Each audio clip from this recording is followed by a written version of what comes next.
परमात्मने नमः। भगवान श्री कृष्ण और बलराम गुरु संदीपनी के आश्रम से उनके गुरुदक्षिणा देकर वापस मथुरा लौट आए और मथुरा को देखने से इतने दुखी हो रही थी। अब उन्हें आया हुआ देख सबके सब परमानंद में मग्न हो गए। इधर जब श्री कृष्ण मथुरा में नहीं थे, गुरु आश्रम में थे, तब जरासंध के भी बहुत सारे आक्रमण हो रहे थे। आगे भगवान उद्धव जी पृथ्वी वंशियों में से एक प्रधान पुरुष थे। वे साक्षात बृहस्पति जी के शिष्य और परम बुद्धिमान थे। उनकी महिमा के संबंध में इससे बढ़कर और कौन सी बात कही जा सकती है कि वे भगवान श्री कृष्ण के प्यारे सखा तथा मंत्री भी थे।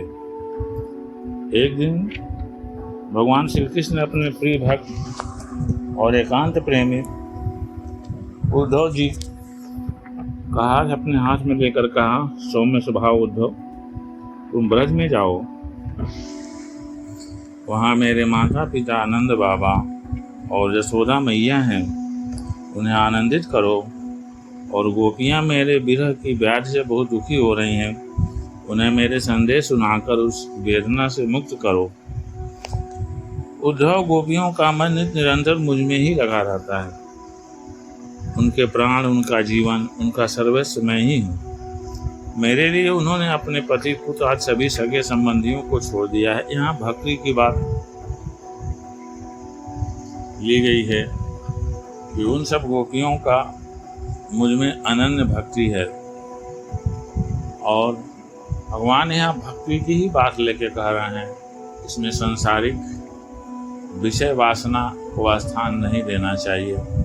यह आंतरिक और आध्यात्मिक बात भगवान कह रहे हैं, क्योंकि जब ईश्वर की भक्ति होती है तो वहाँ अनन्य भक्ति होती है, अन्य नाम। इसका अर्थ यह हुआ कि सब कुछ ईश्वर को ही समर्पित है। यहाँ सांसारिक रिश्तों की तो कोई बात ही नहीं है। कोई भी जो अनन्य भक्त होगा वो सांसारिक रिश्तों से ज़्यादा ईश्वरीय रिश्तों को प्राथमिकता देगा। वही बात भगवान यहाँ कह रहे हैं, इसको अन्यथा नहीं लेना चाहिए। उन्होंने बुद्धि से भी मुझको अपना अत्यंत प्रिय माना है। अत्यंत प्रिय का अपना आत्मा ही मान रखा है।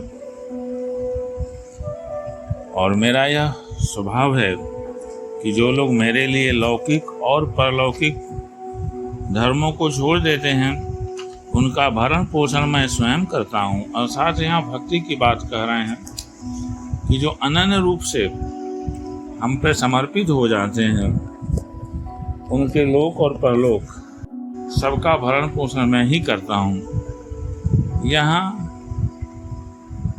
ये आध्यात्मिक बातें भगवान श्री कृष्ण ने कहा है। और सूक्ष्मतः देखा जाए तो स्त्री पुरुष का भेद सिर्फ स्थूल में है, सूक्ष्म में नहीं है।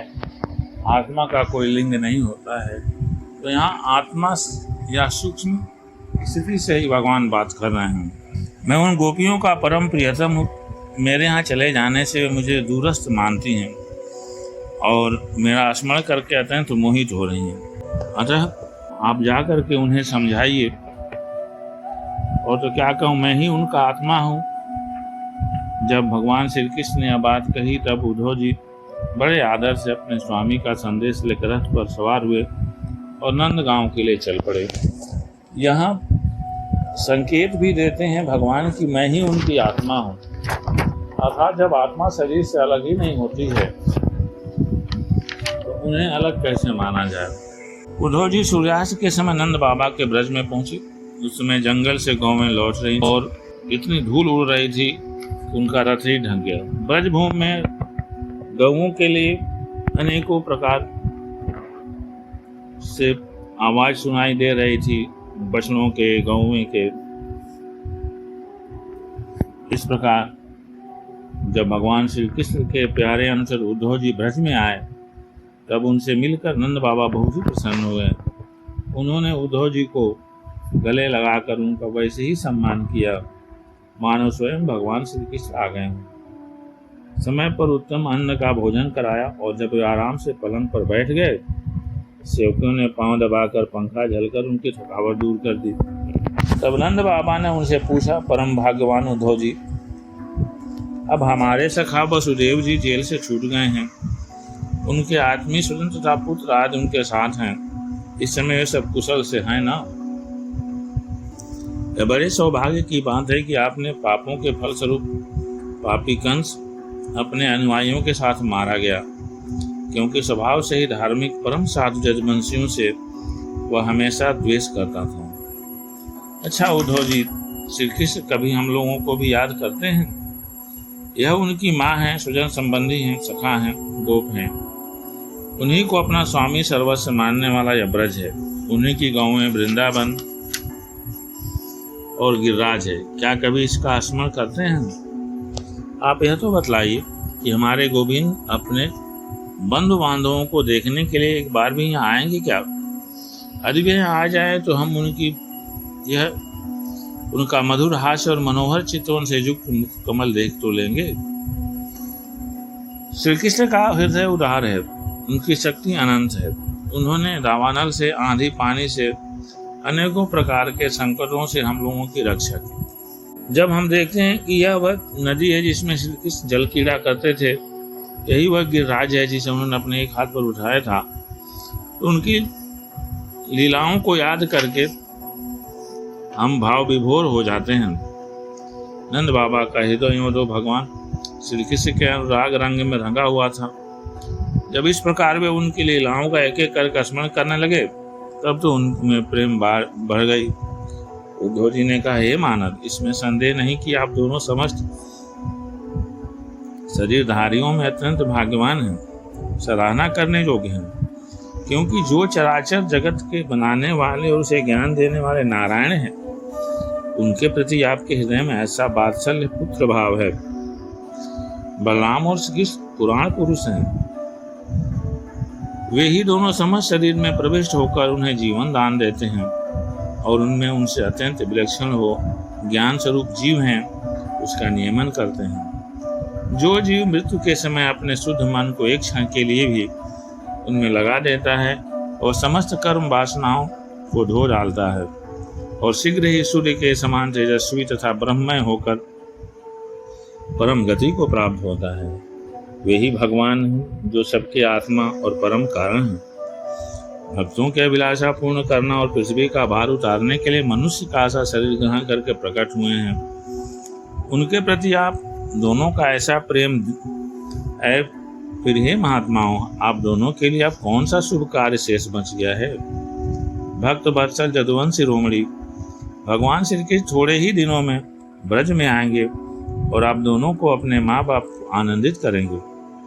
जिस समय उन्होंने समस्त जदुवंशियों के द्रोही कंस को रंगभूमि में मार डाला और आपके पास आकर कहा कि मैं ब्रज में आऊंगा, उस कथन को वे सत्य करेंगे। आप श्री कृष्ण को अपने पास ही देखें, क्योंकि जैसे काश में अग्नि सदा ही व्यापक रूप में रहती है, वैसे ही वे भी हैं, समस्त प्राणियों के हृदय में सर्वदा विराजमान रहते हैं।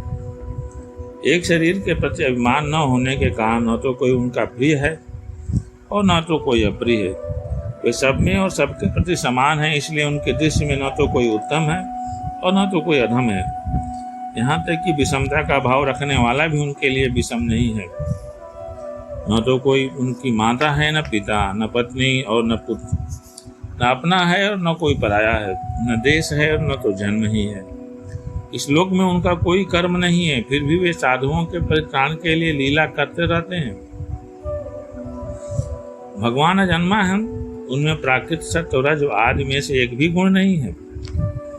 इस प्रकार इन गुणों से अतीत होने पर भी लीला के लिए खेल खेल में वे सत्य, रज और तम इन तीनों गुणों को स्वीकार कर लेते हैं और उनके द्वारा जगत की रचना, पालन और संहार होता है। जब बच्चे घुमरी परेता खेलने लगते हैं या मनुष्य वेग से चक्कर लगाने लगता है, तो उन्हें सारी पृथ्वी घूमती हुई जान पड़ती है। वैसे ही वास्तव में सब कुछ करने वाला चित्त ही है, परंतु उस चित्त में अहम बुद्धि हो जाने के कारण, भ्रमवश उसे आत्मा अपना मैं समझ लेने के कारण जीव अपने को कर्ता समझने लगता है। भगवान श्री कृष्ण केवल आप दोनों के ही पुत्र नहीं हैं, वे समस्त प्राणियों के आत्मा, पुत्र, पिता, माता और स्वामी भी हैं। बाबा, जो कुछ देखा या सुना जाता है वह चाहे भूत से संबंध रखता हो या वर्तमान से अथवा भविष्य से, अस्थावर हो या जंगम हो, महान हो अथवा अल्प हो, ऐसी कोई वस्तु नहीं है जो भगवान श्री कृष्ण से अलग है।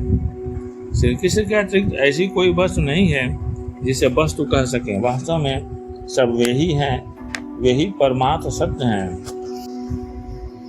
भगवान श्री कृष्ण के सखा उद्धव और नंद बाबा इसी प्रकार आपस में बात करते रहे और रात बीत गई। उद्धव जी को ब्रह्म ज्ञान था और वे सोचते थे कि ब्रह्म ज्ञान से बड़ा कोई ज्ञान नहीं होता है। लेकिन इस प्रसंग में यहाँ उद्धव और गोपियों के वार्तालाप से यहाँ यह होता है कि अनन्य भक्ति भी ब्रह्म ज्ञान से अधिक होती है। हम ब्रह्म ज्ञान में ये सब रखते हैं कि हमें यह काम नहीं करना चाहिए, वह करना चाहिए, इसका ध्यान रखना चाहिए। लेकिन भक्ति में ऐसा नहीं है। भक्ति में तो संपूर्ण समर्पण होता है। काम अच्छा हो या बुरा हो, सब ईश्वर को समर्पित होता है। इसमें सावधानी नहीं रखनी पड़ती है।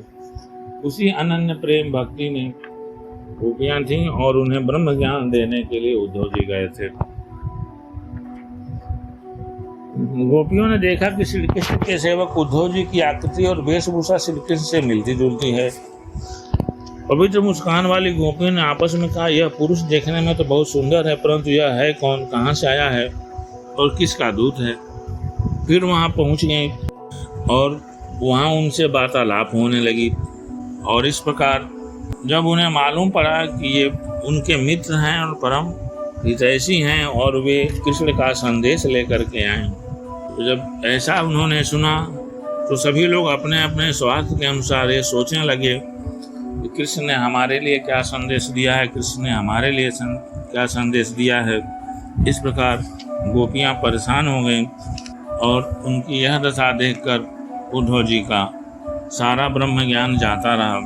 उद्धव जी ने कहा, अरे तुम कृतकृत्य हो, तुम्हारा जीवन सफल है देवी, तुम सारे संसार के लिए पूजनीय हो, क्योंकि तुम लोगों ने इस प्रकार भगवान श्री कृष्ण को अपना हृदय, अपना सर्वस्व समर्पित कर दिया है। दान, व्रत, तप, होम, जप, वेद अध्ययन, ध्यान, धारणा, समाधि और कल्याण के अन्य विविध साधनों के द्वारा भगवान की भक्ति प्राप्त हो, यही प्रयत्न किया जाता है। और यह बड़े सौभाग्य की बात है कि तुम लोगों ने पवित्र कृत भगवान श्री कृष्ण के प्रति वही सर्वोत्तम प्रेम भक्ति प्राप्त की है, उसी का आदर्श स्थापित किया है, जो बड़े बड़े ऋषि मुनियों के लिए भी अत्यंत दुर्लभ है। सचमुच ये कितने सौभाग्य की बात है कि तुम अपने पुत्र, पति, देह, स्वजन और घरों को छोड़कर पुरुषोत्तम भगवान श्री कृष्ण को, जो सबके परम पति हैं, पति के रूप में वर्ण किया है। भागवती गोपियों, भगवान श्री कृष्ण के वियोग से तुमने उन इंद्रातीत परमात्मा के प्रति वह भाव प्राप्त कर लिया है जो सभी वस्तुओं के रूप में उनका दर्शन कराता है। तुम लोगों का वह भाव मेरे सामने भी प्रकट हुआ, या मेरे ऊपर तुम देवियों की बड़ी दया है और कृपा है। मैं स्वामी का गुप्त काम करने वाला दूत हूँ। तुम्हारे प्रियतम भगवान श्री कृष्ण ने तुम लोगों को परम सुख देने के लिए यह संदेश भेजा है। भगवान श्री कृष्ण ने कहा है, मैं सबका उपादान कारण होने में सबका आत्मा हूँ, सब में अनुगत हूँ, इसलिए मुझ में कभी भी तुम्हारा वियोग नहीं हो सकता। जैसे संसार के सभी भौतिक पदार्थों में आकाश, वायु, अग्नि, जल और पृथ्वी, ये पांचों भूत व्याप्त हैं, उन्हीं से सब वस्तुएं बनी हैं और यही उन वस्तुओं के रूप में हैं, वैसे ही मैं मन, प्राण, पंचभूत, इंद्रिय और उनके विषयों का आश्रम हूँ। वे मुझ में हैं और मैं उनमें हूँ, और सब पूछो तो मैं ही उनके रूप में प्रकट हो रहा हूँ। मैं ही अपनी माया के द्वारा भूत, इंद्रिय और उनके विषयों के रूप में होकर उनका आश्रय बन जाता हूँ तथा स्वयं निमित्त भी बनकर अपने आप को रचता हूँ, पालता हूँ और समेट लेता हूँ। आत्मा माया और माया के कार्यों से अलग है और विशुद्ध ज्ञान स्वरूप जड़ प्रकृति, अनेक जीव तथा अपने ही अवान्तर भेदों से रहित सर्वथा शुद्ध है। कोई भी गुण उनका स्पर्श नहीं कर पाते। माया की तीन वृत्तियां हैं, सुषुप्त, स्वप्न और जागृत। इनके द्वारा वही अखंड अनंत बोध स्वरूप आत्मा कभी प्राग्ञ तो कभी तेजस और कभी विश्व रूप से प्रतीत होता है। मनुष्य को चाहिए कि वह समझे कि स्वप्न में दिखने वाले पदार्थों के समान ही जागृत अवस्था में इंद्रियों के विषय भी प्रतीत ही हो रहे हैं, वे मिथ्या हैं। इसलिए उन विषयों का चिंतन करने वाले मन और इंद्रियों को रोक ले और मानो सोकर उठा हो। इस प्रकार जगत के स्वप्निक विषयों को त्याग कर मेरा साक्षात्कार करे। जिस प्रकार सभी नदियां घूम फिर कर समुद्र में ही पहुंची हैं, उसी प्रकार मनस्वी पुरुषों का वेदाभ्यास, योग साधना, आत्मनांत, विवेक, त्याग, तपस्या, इंद्रिय संयम और सत्य आदि समस्त धर्म मेरी प्राप्ति में ही समाप्त होते हैं। सबका सच्चा फल है मेरा साक्षात्कार, क्योंकि वे सब मन को निरुद्ध करके मेरे पास पहुँचे हैं। गोपियों, इसमें संदेह नहीं कि मैं तुम्हारे नैनों का ध्रुवतारा हूँ, तुम्हारा जीवन सर्वस्व हूँ। किंतु मैं जो तुमसे इतना दूर रहता हूँ, इसका कारण है, और वह यही है कि तुम निरंतर मेरा ध्यान कर सको। शरीर से दूर रहने पर भी मन से तुम मेरी सन्निधि का अनुभव करो, अपना मन मेरे में पास रखो। क्योंकि स्त्रियों और अनन्य प्रेमियों का चित्त अपने प्रियतम में जितना निश्चल भाव से लगा रहता है, उतना आंखों के सामने पास रहने वाले से नहीं लगता। अशेष वृत्तियों से रहित संपूर्ण मन मुझ में लगाकर जब तुम लोग मेरा अनुसरण करोगी, तब शीघ्र ही सदा के लिए मुझे प्राप्त हो जाओगी। कल्याणियों, जिस समय मैंने वृंदावन में शारदी पूर्णिमा की रात में रास क्रीड़ा की थी, उस समय जो गोपियां सुजनों के रोक लेने से ब्रज में ही रह गईं, मेरे साथ रास विहार में सम्मिलित न हो सकें, वे मेरी लीलाओं का स्मरण करने से ही मुझे प्राप्त हो गई थी। तुम्हें भी मैं अवश्य मिलूंगा, निराश होने की बात नहीं है। इस प्रकार उद्धव जी ने भगवान श्री कृष्ण का संदेश गोपियों को सुनाया। गोपियों को बहुत आनंद हुआ।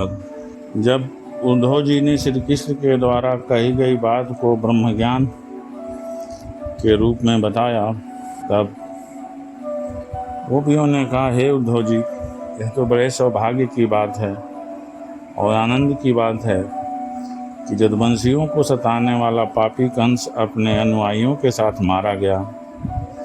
और यह भी कम आनंद की बात नहीं है कि श्री कृष्ण के बंधु बांधव और गुरुजनों के सारे मनोरथ पूर्ण हो गए तथा अब हमारे श्याम सुंदर उनके साथ सकुशल निवास कर रहे हैं। किंतु उद्धव जी, एक बात हमें बतलाइए कि जिस प्रकार हम लोग कृष्ण से प्रेम करती हैं, क्या वे भी हमसे उसी तरह से प्यार करते हैं? क्या उसी प्रकार जो मथुरा की स्त्रियां हैं, उनसे भी वैसे ही व्यवहार करते हैं? इस प्रकार दूसरी गोपी ने वही बात दोहराई, तीसरी ने भी वही बात दोहराई। फिर एक चौथी ने कहा, अब तो उन्होंने शत्रुओं को मारकर राज्य पा लिया है, जिसे देखो वही उनका सुहृद बन जाएगा। अब वे बड़े बड़े नरपतियों की कुमारियों से विवाह करेंगे, उनके साथ आनंद पूर्वक रहेंगे। यहाँ हम गंवारिनों के पास क्यों आएंगे? दूसरी ने कहा, नहीं सकी, महात्मा श्री कृष्ण तो स्वयं लक्ष्मीपति हैं, उनकी सारी कामनाएं पूर्ण ही हैं, वे तो कृतकृत्य हैं। हम यहाँ देखते हैं कि गोपियों का जो श्री कृष्ण के प्रति प्रेम एक ईश्वर और भक्त का प्रेम होता है। उनके मन की जो सोच है, जो चिंता है, उसको साधारण मानवीय स्तर पर हम नहीं देख सकते, ये सूक्ष्म स्तर पर ही हम इसको देख सकते हैं। इस प्रकार से हम लोगों के बिना उनका कौन सा काम अटक रहा है? देखो, वेश्या होने पर भी पिंगला ने क्या ठीक ही तो कहा था, संसार में किसी की आशा न रखना ही सबसे बड़ा सुख है। ये कहानी मैं पहले बता चुका हूँ। जब अवधूत दत्तात्रेय जी की कहानी थी कि उन्होंने पिंगला वेश्या को भी अपना गुरु माना था। यह बात हम जानते हैं, फिर भी हम भगवान श्री कृष्ण के लौटने की आशा छोड़ने में असमर्थ हैं। उनके आगमन की आशा ही तो हमारा जीवन है।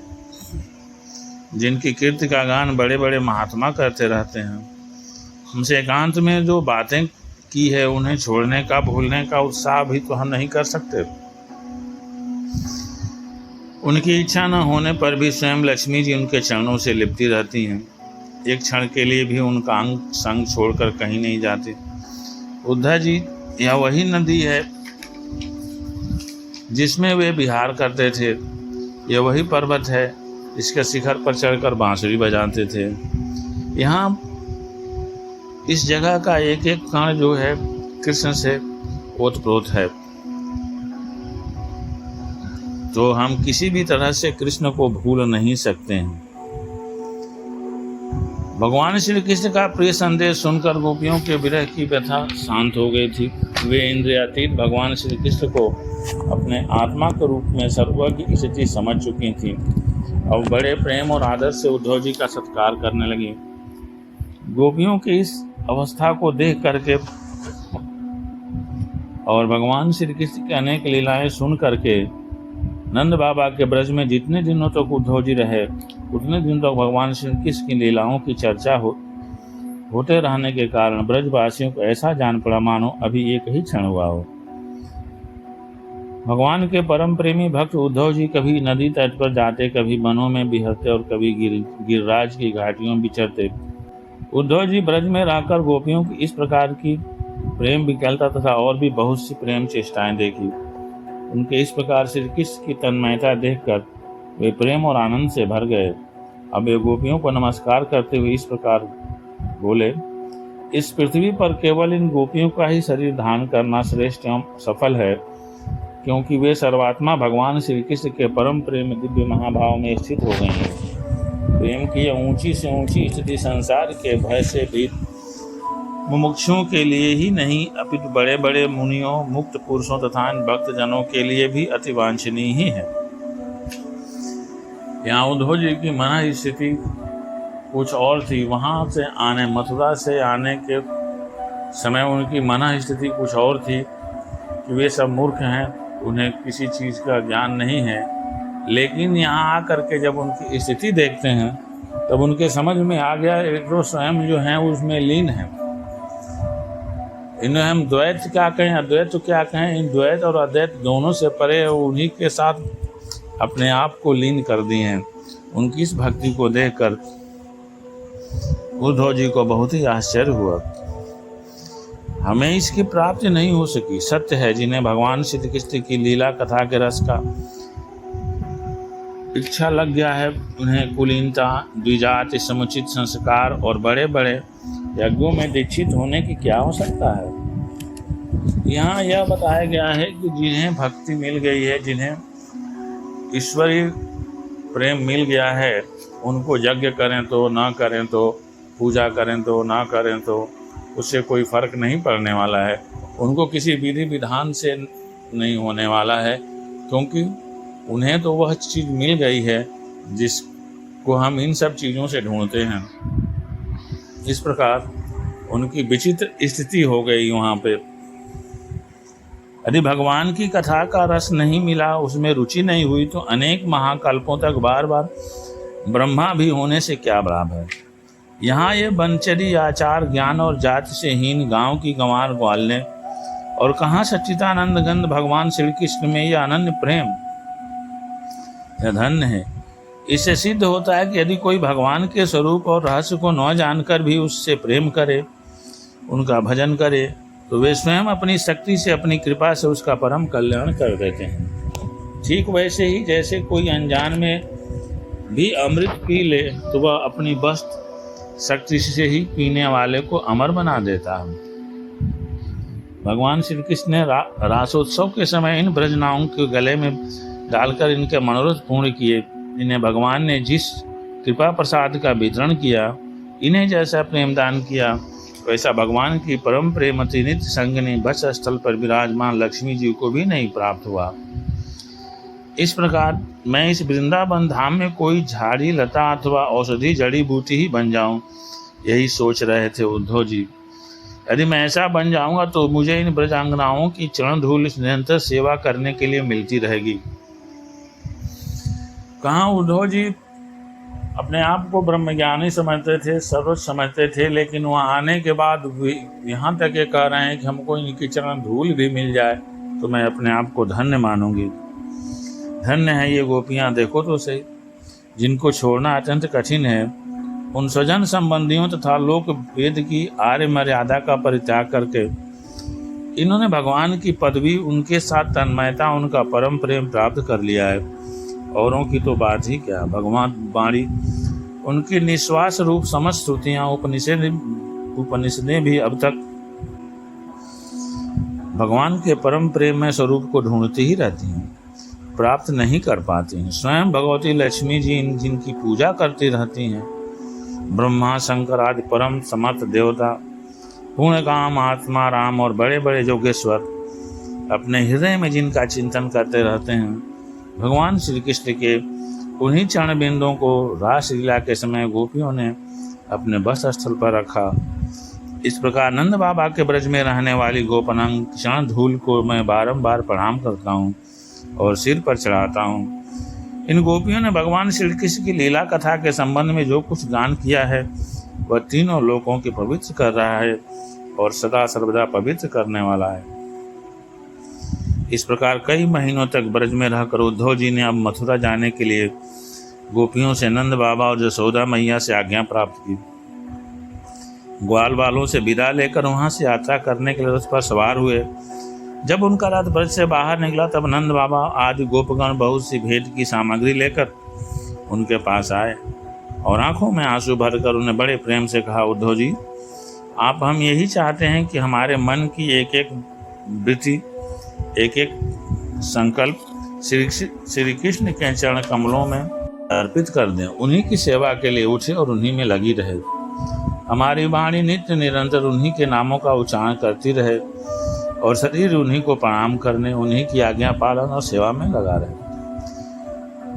उद्धव जी, हम सच कहते हैं, हमें मोक्ष की इच्छा बिल्कुल नहीं है। हम भगवान की इच्छा से अपने कर्मों के अनुसार चाहे जिस जोन में जन्म लें वहाँ शुभ आचरण करें, दान करें और उसका फल यही पावें कि हमारे अपने ईश्वर श्री कृष्ण हमारे प्रति उत्तरोत्तर उनका प्रेम बढ़ता रहे।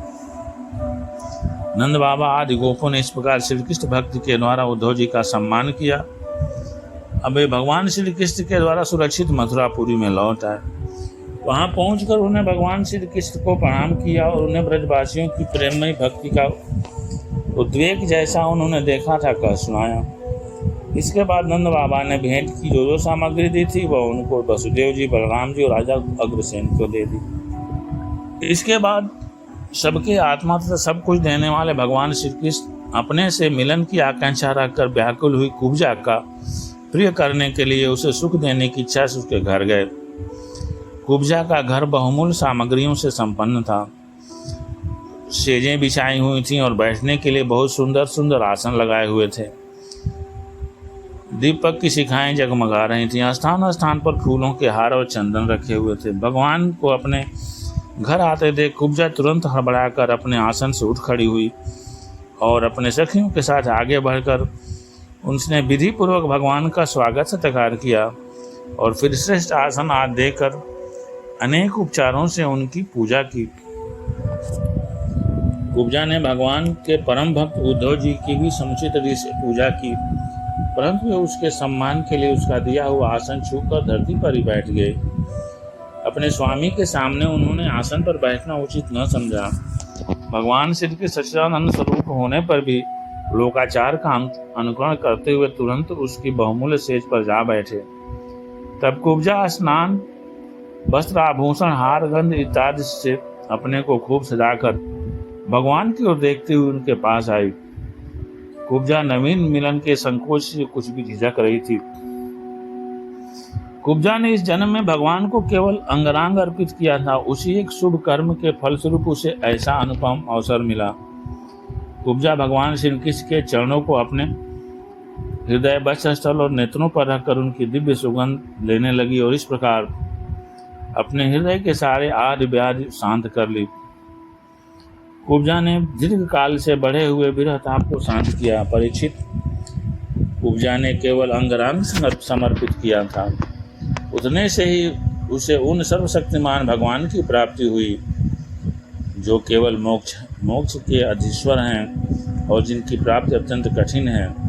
परंतु उस दुर्भागा ने उन्हें प्राप्त करके भी ब्रज गोपियों की भांति सेवा न मांगकर यही मांगा, प्रियतम आप कुछ दिन यहीं रहकर मेरे साथ क्रीड़ा कीजिए, क्योंकि हे कमल नयन मुझसे आपका साथ नहीं छोड़ा जाता।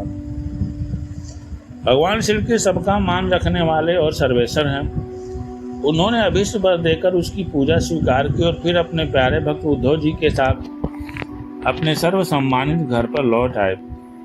भगवान ब्रह्मा आदि समस्त ईश्वरों के भी ईश्वर हैं। उनको प्रसन्न कर लेना भी जीव के लिए बहुत ही कठिन है। जो कोई उन्हें प्रसन्न करके उनसे विषय सुख मांगता है, यह निश्चय ही दुर्बुद्धि है, क्योंकि वास्तव में विषय सुख अत्यंत तुच्छ नहीं के बराबर होता है। एक दिन सर्वशक्तिमान भगवान श्री कृष्ण बलराम जी उद्धव जी के साथ अक्रूर जी की अभिलाषा पूर्ण करने के लिए उनसे कुछ काम लेने के लिए उनके घर गए। अक्रूर जी ने भगवान श्री कृष्ण और बलराम जी को नमस्कार किया। उन्होंने पहले भगवान के चरण धोकर चरणोदक लिया। उस समय शिष्टाचार होता है कि जो भी मेहमान आता था उनका पहले चरण धुला जाता था। और फिर अक्रूर जी ने कहा, भगवान यह बड़े ही आनंद और सौभाग्य की बात है कि पापी कंस अपने अनुयायियों के साथ मारा गया। उसे मारकर आप दोनों ने यदुवंश को बहुत बड़े संकट से बचा लिया। आप दोनों जगत के कारण और जगत स्वरूप आदि पुरुष हैं। आपके अतिरिक्त और कोई वस्तु नहीं है, न कारण है न कार्य ही है। आपने ही अपनी शक्ति से इसकी रचना की है और आप ही अपने काल माया आदि शक्तियों से इसमें प्रविष्ट होकर जितनी भी वस्तुएं देखी और सुनी जाती हैं उनके रूप में प्रतीत हो रहे हैं। जैसे पृथ्वी आदि कारण तत्वों से हो उनके लिए कार्य स्थावर जंगम शरीर बनते हैं, वे उनमें अनुप्रविष्ट से होकर अनेक रूपों में प्रतीत होते हैं, परंतु वास्तव में एक कारण रूप ही है। इसी प्रकार है तो केवल आप ही, परंतु अपने कार्य रूप जगत में स्वेच्छा से अनेकों रूपों में प्रतीत हो रहे हैं। इस प्रकार भक्त अक्रूर जी ने भगवान श्री कृष्ण की पूजा और स्तुति की। भगवान श्री कृष्ण ने मुस्कुराकर अपनी मधुर वाणी से मानो उन्हें मोहित करते हुए कहा, तात आप हमारे गुरु हितोपदेशक और चाचा हैं। हम तो आपके बालक हैं और सदा ही आपकी रक्षा पालन और कृपा के पात्र हैं। अपना परम कल्याण चाहने वाले मनुष्यों को आप जैसे परम पूजनीय और महाभाग्यवान संतों की सर्वदा सेवा करनी चाहिए। आप जैसे संत तो देवताओं से भी बढ़कर हैं, क्योंकि देवताओं में तो स्वास्थ्य रहता है, परंतु संतों में नहीं। केवल जल के तीर्थ ही तीर्थ नहीं है, केवल मृतिका और शिला आदि की बनी हुई मूर्तियां ही देवता नहीं है। चाचा जी, उनकी तो बहुत दिनों तक श्रद्धा से सेवा की जाए तभी पवित्र करते हैं, परंतु संत पुरुष तो अपने दर्शन मात्र से ही सबको पवित्र कर देते हैं। ये चाचा जी, आप हमारे हितैषी और सुहृदों में सर्वश्रेष्ठ हैं, इसलिए आप पांडवों का हित करने के लिए तथा उनका कुशल मंगल जानने के लिए हस्तिनापुर जाइए। हमने ऐसा सुना है कि राजा पांडु के मर जाने पर अपनी माता कुंती के साथ युधिष्ठिर आदि पांडव बड़े दुख में पड़े थे। अब राजा धृतराष्ट्र उन्हें अपनी राजधानी हस्तिनापुर में ले आए हैं और ये वहीं रहते हैं। आप जानते ही हैं कि राजा धृतराष्ट्र एक तो अंधे हैं और दूसरे उनमें मनोबल की भी कमी है। उनका पुत्र दुर्योधन बहुत दुष्ट है और उसके अधीन होने के कारण वे पांडवों के साथ अपने पुत्रों जैसा समान व्यवहार नहीं कर पाते। इसलिए आप वहां जाइए और मालूम कीजिए कि उनकी स्थिति अच्छी है या बुरी। आपके द्वारा उनका समाचार जानकर मैं ऐसा उपाय करूंगा जिससे उन सुहृदों को सुख मिले। सर्वशक्तिमान भगवान श्री कृष्ण अक्रूर जी को इस प्रकार आदेश देकर बलराम जी और उद्धव जी के साथ वहां से अपने घर लौट आए। शेष आगे। जय माता। जब भगवान श्री कृष्ण अक्रूर जी को हस्तिनापुर भेजे तो वे उनकी इच्छानुसार हस्तिनापुर सब भेद लेने के लिए गए। वहाँ की एक बस पर कुरुवंशी नरपतियों की अमर कीर्ति की छाप लग रही है। वे वहाँ धृतराष्ट्र, भीष्म, विदुर, कुंती, बालिक और उनके पुत्र सोमदत्त, द्रोणाचार्य, कृपाचार्य, कर्ण, दुर्योधन, द्रोणपुत्र, अश्वत्थामा, अन्य 5 पांडवों तथा अन्य इष्ट मित्रों से मिले। जब गांधिनी नंदन अक्रूर जी सब इष्ट मित्रों और संबंधियों से भली भांति मिल चुके, तब उनसे उन लोगों ने अपने मथुरावासी स्वजन संबंधियों की कुशल क्षेम पूछी। उनका उत्तर देकर अक्रूर जी ने भी हसनापुर वासियों को कुशल मंगल के संबंध में पूछा। इस प्रकार अक्रूर जी यह जानने के लिए कि धृतराष्ट्र पांडवों के साथ कैसा व्यवहार करते हैं, कुछ महीनों तक वहीं रहे। सच देखा जाए तो धृतराष्ट्र अपने दुष्ट पुत्रों की इच्छा के विपरीत कुछ भी करने का साहस नहीं थे। वे शकुनी आदि दुष्टों की सलाह के अनुसार ही काम करते थे। शकुनी उनका साला अर्थात दुर्योधन का मामा था। अक्रूर जी को कुंती और विदुर ने यह बतलाया कि धृतराष्ट्र के लड़के दुर्योधन आदि पांडवों के प्रभाव, शस्त्र कौशल, बल, वीरता तथा विनय आदि सद्गुण देखकर उनसे जलते रहते हैं। जब वे देखते हैं कि प्रजा पांडवों से विशेष प्रेम रखती है, तब तो वे और भी चिढ़ जाते हैं और पांडवों का अनिष्ट करने पर उतारू हो जाते हैं। अब तक दुर्योधन आदि धृतराष्ट्र के पुत्रों ने पांडवों पर कई बार विषदान आदि बहुत से अत्याचार किए और आगे भी बहुत कुछ करना चाहते हैं। जब अक्रूर जी कुंती के घर आए, तब वे अपने भाई के पास जा बैठी। अक्रूर जी को देखकर कुंती के मन में अपने मायके की याद आ गई और नेत्रों में आंसू भर आए। उन्होंने कहा, प्यारे भाई, क्या कभी मेरे माँ बाप, भाई बहन, भतीजे, कुल की स्त्रियां और सखियां सहेलियां मेरी याद करती हैं? मैंने सुना है कि हमारे भतीजे भगवान श्री कृष्ण और कमल नयन बलराम बड़े ही भक्त वत्सल हैं और शरणागत रक्षक हैं। क्या वे कभी अपने इन फुफेरे भाइयों को भी याद करते हैं? मैं तो शत्रुओं के बीच घिरकर शोकाकुल हो रही हूँ। मेरी वही दशा है जैसे कोई हरनी भेड़ियों के बीच में पड़ी हो। मेरे बच्चे अनाथ हो गए हैं। क्या हमारे श्री कृष्ण कभी यहाँ आकर मुझको और इन अनाथ बालकों को सांत्वना देंगे? इस प्रकार यह बोलती हुई भगवान की प्रार्थना करने लगी। इस प्रकार अपने सगे संबंधी और अंत में जगदीश्वर भगवान श्री कृष्ण को स्मरण कर वह बहुत दुखी होकर रोने लगे। अक्रूर जी और विदुर जी दोनों ही सुख और दुख को समान दृष्टि से देखते थे।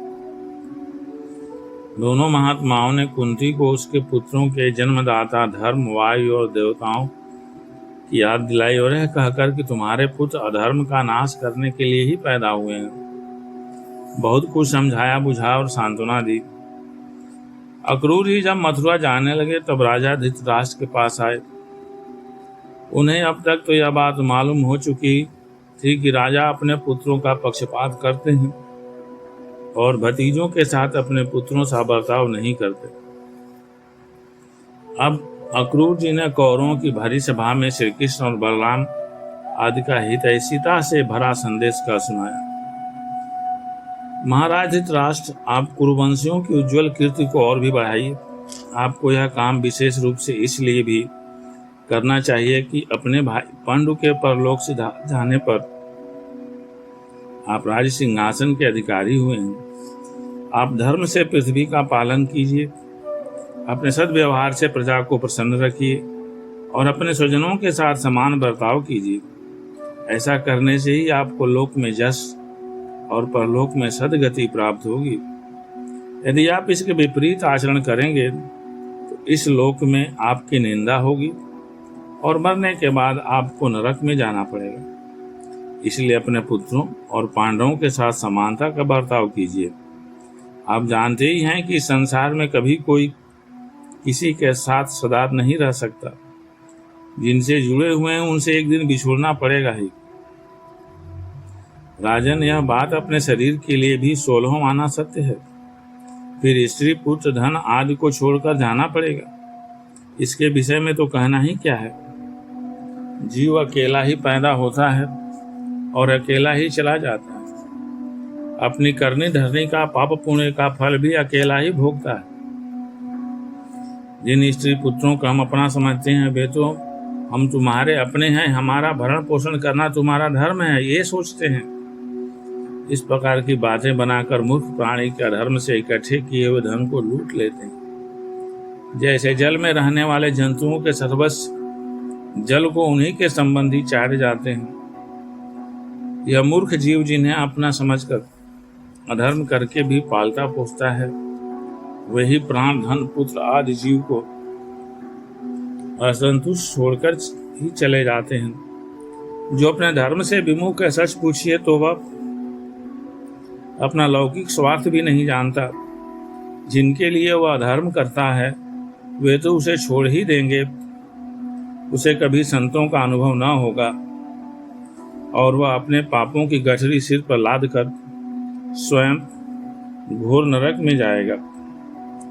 इसलिए महाराज यह बात समझ लीजिए कि यह दुनिया 4 दिन की चांदनी है, सपने का खिलवाड़ है, जादू का तमाशा है और मनोरंजन मात्र है।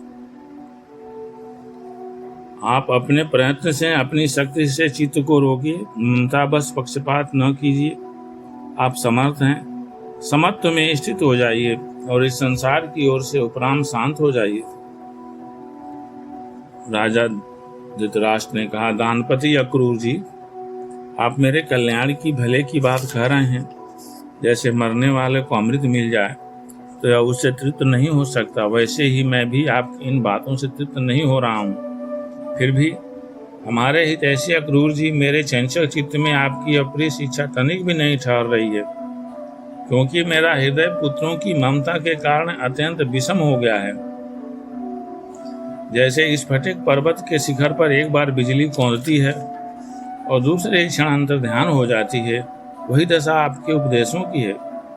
अक्रूर जी, सुना है कि सर्वशक्तिमान भगवान पृथ्वी का भार उतारने के लिए जदुकुल में अवतीर्ण हुए हैं। ऐसा कौन पुरुष है जो उनके विधान में उलट फेर कर सके? उनकी जैसी इच्छा होगी वही होगा। भगवान की माया का मार्ग अचिंत्य है, उसी माया के द्वारा इस संसार की सृष्टि करके वे स्वयं इसमें प्रवेश करते हैं और कर्म तथा कर्म फलों का विभाजन कर देते हैं। इस संसार चक्र की बेरोक चालों में उनकी अचिंत्य लीला शक्ति के अतिरिक्त और कोई कारण नहीं है। मैं उन्हीं परम सर्वशक्तिशाली प्रभु को नमस्कार करता हूँ। इस प्रकार अक्रूर जी महाराज धृतराष्ट्र का अभिप्राय जानकर और कुरुवंशी स्वजन संबंधियों से प्रेम पूर्वक अनुमति लेकर मथुरा लौट आए। उन्होंने वहां भगवान श्री कृष्ण और बलराम जी के सामने धृतराष्ट्र का सारा व्यवहार बर्ताव जो पांडवों के साथ करते थे कह सुनाया, क्योंकि उनको हस्तिनापुर भेजने का वास्तव में उद्देश्य भी यही था। इस प्रकार पांडवों का हाल समझ करके भगवान श्री कृष्ण को सब कुछ ज्ञात हो गया। अब